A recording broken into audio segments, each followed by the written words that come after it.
Bonjour à toutes et à tous, j'espère que vous allez bien. Alors, vous êtes au bon endroit si vous vous posez ces questions. Est-ce que le mois de décembre va être explosif? Est-ce qu'il va y avoir un bull run?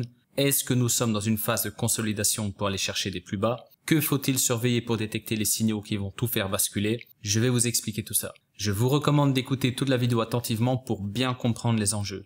Comme d'habitude, je vais aller à l'essentiel afin de rester pertinent tout au long de la vidéo. Si vous ne l'avez pas encore fait, je vous recommande de rejoindre ma newsletter qui est en description. Ne tardez pas car je n'ai pas encore envoyé ma première lettre et je vous garantis qu'elle sera chirurgicale. C'est gratuit et je peux fermer la porte à tout moment. Petite parenthèse pour vous dire que je suis fier d'annoncer le nouveau partenaire de MyDID. Il s'agit de WorldCrypt qui va utiliser notre technologie pour délivrer des attestations décentralisées sous forme de badge. À cette occasion, nous avons ajouté une notion de points qui va déjà vous donner quelques idées de nouveaux cas d'utilisation. WorldCrypt est un grand acteur du Web3 et ensemble, nous pourrons vous proposer des démonstrations pertinentes sur l'utilité de MyDID. C'est parti, commençons avec ce graphique. Je vous ai déjà partagé cet indicateur sur YouTube il y a quelques années. Ce qui est intéressant avec cet indicateur, c'est qu'il nous permet de facilement détecter si le Bitcoin est dans un bull run ou pas. Alors regardez ici, sans rentrer dans les détails de comment fonctionne cet indicateur, ce que vous avez à retenir, c'est que c'est à partir d'ici qu'on est rentré dans une phase de bull run.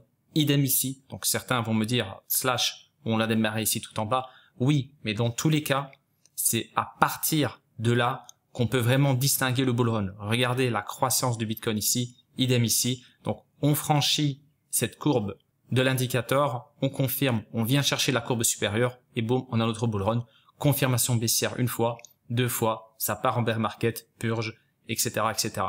Donc ici, on a juste eu une confirmation. On n'a même pas touché cette courbe supérieure de l'indicateur. Donc pour l'instant, comme je vous l'ai dit, on est dans une phase de consolidation. De plus, la courbe rouge représente un excellent prix d'achat. Je ne sais pas ce que vous en pensez, mais regardez comme c'est pertinent. Les baleines ont investi à plusieurs reprises sur ces différentes zones. N'oubliez pas cette courbe lorsque tout le monde vous dira que le Bitcoin va tomber à 1 dollar ou que le bottom n'a pas encore été trouvé. Ne répétez pas les mêmes erreurs. Bref, ce n'est pas d'actualité, mais j'y reviendrai au moment opportun. Un autre indicateur que je vous ai partagé il y a quelques années est celui des bandes de Bollinger sur l'oscillateur RSI. Pour l'ajouter, cliquez sur les trois petits points, puis sur ajouter un indicateur au RSI. Bon, observez le passage de la courbe bleue au-dessus de la rouge, illustrée par des pastilles vertes, les points de contact par des pastilles jaunes et les confirmations baissières par des pastilles rouges. Vous aurez sûrement remarqué que nous avons eu une confirmation baissière ici à 64K, ce qui a donné raison aux vendeurs, mais si vous regardez les deux premiers trimestres de 2020, nous avons eu une confirmation baissière dans un premier temps avec un flash crash dû à l'épidémie, suivi d'une confirmation haussière en mai 2020, presque au même prix. Cela prouve que cet indicateur est pertinent depuis le début et qu'il permet de se positionner sur des prix intéressants, que ce soit pour acheter ou pour vendre. Actuellement, nous sommes dans une période de consolidation qui peut soit montrer les limites de cet indicateur, soit nous préparer à une nouvelle tendance. À ce jour, nous sommes baissiers si on prend en compte cet indicateur et nous attendons une confirmation haussière pour rejoindre les acheteurs. Un autre scénario serait que le BTC consolide pour ensuite afficher une grosse bougie rouge avec une longue mèche, sortant ainsi tout le monde avant de repartir à la hausse. Là, je viens de vous donner les deux scénarios. À vous de choisir. Donc, ce que je sous-entends sur le deuxième scénario, c'est qu'on pourrait très bien reproduire ce qu'on a fait ici, où on confirme dans un premier temps, ensuite on chasse tout le monde, même si on n'a pas d'épidémie. On a déjà eu ça, non seulement donc dans des bear markets, dans des bull runs, etc. Surtout dans des phases de consolidation. C'est toujours là, en fait, quand on consolide, qu'on va faire sortir un maximum de monde avant d'aller chercher un plus haut. Dans certains cas, on va piéger les acheteurs ou c'est le contraire. On va donc monter très très fort. Ensuite, ça termine avec une longue mèche et on va chercher des plus bas. Par rapport aux probabilités que je vous ai citées ici dans la vidéo, on est plus dans l'autre scénario où on va chasser tout le monde dans ce sens-là pour repartir à la hausse. Encore une fois, je peux me tromper. Là, je vous donne plusieurs scénarios. Je vous laisse choisir. Maintenant, on va parler du mois de décembre. Il y en a beaucoup qui parlent du mois de décembre comme le mois haussier du Bitcoin. Bon, c'est peut-être parce que les gens ont été marqués par décembre 2017, mais qu'en est-il si on prend en compte l'historique? Est-ce que décembre sera haussier? Regardez sur ce graphique du Bitcoin, une bougie sur deux en décembre est baissière, ce qui rend ce mois peu pertinent pour des probabilités haussières solides. Donc, une fois sur deux, pour moi, c'est pas des probabilités 50-50.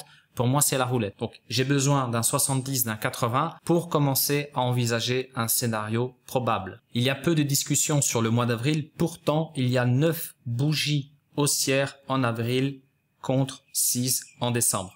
À mon sens, ce n'est pas suffisant pour prédire un scénario fiable, mais c'est déjà beaucoup mieux. Sur ce graphique, enfin, j'ai mis en avant la fin des différentes périodes haussières du Bitcoin. Il ne s'agit pas seulement de la fin des différents bull runs, mais aussi des cycles plus petits. Vous remarquerez que toutes les fins de phase haussière se sont terminées au 2e ou au 4e trimestre. À aucun moment cela ne s'est produit lors du 1er ou 3e trimestre. Cela ne veut pas dire que ça ne se produira jamais, mais en termes de probabilité, je m'attends à la fin de ce cycle haussier entre la fin du 4e ou juin au maximum. C'est déjà une avancée, mais allons un peu plus loin dans le timing. Quelle année est la plus probable pour marquer la fin de ce cycle? La réponse est dans le graphique suivant. Comme vous pouvez le remarquer, à chaque Coupe du Monde de football, nous avons été dans un bear market. Cela signifie qu'à chaque fois, les altcoins sont divisés par 50 et le BTC atteint ses plus bas. Ça veut surtout dire qu'on a systématiquement pas assez d'argent pour assister à cette fameuse Coupe du Monde en présentiel. Bon, en termes de probabilité, d'autres scénarios pointés vers fin 2024, mais à l'échelle annuelle, tout indique que 2026 sera l'année baissière. Cela signifie que nous n'aurons probablement pas assez d'argent, encore une fois, pour aller assister à cette Coupe du Monde. Ni même d'acheter les autocollants Panini pour ceux qui les collectionnent. À la rigueur, je pourrais y remédier en vous délivrant des badges de chaque joueur depuis l'application MyDaily. On essaiera même de convaincre Panini de devenir l'émetteur pour que tout soit authentique. Lorsque je dis on essayera, je compte sur vous aussi. Bon, blague à part. Pour finir, comme je vous l'ai dit à plusieurs reprises, notamment dans mon groupe Telegram, le signal viendra du journalier. Lorsque j'ai partagé ce canal, il n'y avait pas encore de 4e point de contact ici au-dessus du canal. Maintenant, on voit bien que c'est exactement sur le haut du canal que j'ai tracé que les vendeurs ont réagi. Je n'aime pas dire que c'est simple, mais quand le marché est aussi clair, il faut en profiter. En ce qui concerne le BTC, il pourrait effectivement toucher le bas du canal inférieur.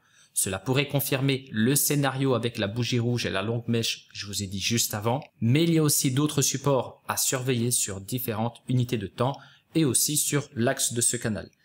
Je suis d'avis que ce canal va être cassé à la hausse à un moment donné. Cela reste une question pour moi de probabilité. La question est quand? Et c'est toujours la plus difficile à répondre. Donc pour l'instant, dans cette configuration, on a toujours des hauts de plus en plus bas et des bas de plus en plus bas. Maintenant, on va surveiller chaque bougie. Effectivement, c'est probable qu'on vienne chercher le bas du canal. Peut-être pas, on va peut-être réagir. Dans tous les cas, chaque clôture sera pertinente. Restez connectés, surveillez mes réseaux, donc Telegram, newsletter, YouTube, etc. Au fur et à mesure du temps et des bougies, en tout cas sur le daily, je vais donc vous donner un suivi. Ça vous donnera une idée des probabilités et surtout s'il y a des variables à prendre en considération. Parce que oui, pour l'instant, on est dans ce contexte, mais il peut très bien y avoir des variables qui font que tout change et il faudra réagir rapidement. Et c'est pour ça qu'on aime les marchés financiers. Ils font complètement dedans. C'est pas toujours aussi facile qu'on le pense. Il y a des périodes calmes où effectivement, on trouve des bons ratios rendement-risque. Il y a des opportunités. Mais si on veut détecter des retournements de tendance ou la fin d'une période de consolidation, il faut quand même rester connecté et être au taquet de la moindre nouvelle ou des moindres signaux, même sur des plus petites unités de temps comme le H4. J'espère que cette vidéo vous a plu. Prenez soin de vous et à très bientôt.